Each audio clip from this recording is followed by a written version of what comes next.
The hotel was old, its walls whispering stories of forgotten guests and restless nights. Room 306 was infamous. Staff avoided it, and guests spoke in hushed tones about its haunted reputation. Yet Mark, a skeptical traveler, decided to spend the night there, dismissing the tales as mere folklore. The room greeted him with a musty smell. The wallpaper peeled at the edges, the mirror hung slightly askew, and the dim bedside lamp cast flickering shadows across the damp walls. Mark smirked, setting his bag down. Hardly the den of horrors they described, he muttered. As the night deepened, the atmosphere grew heavy. The first oddity was the bed.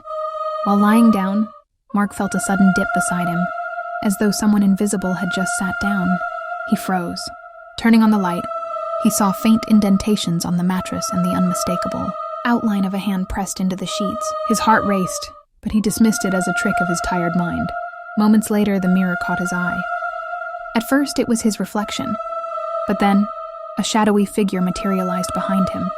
A woman, her long hair obscuring her face, standing motionless in the corner. Mark spun around. The corner was empty. When he looked back at the mirror, she was gone. A scratching sound came next, emanating from the wardrobe. Slowly, Mark approached, his hands trembling as he swung the doors open. Nothing was inside but his own clothes.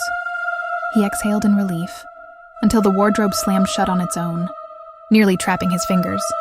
The room's phone rang, piercing the silence. Mark hesitated before picking it up.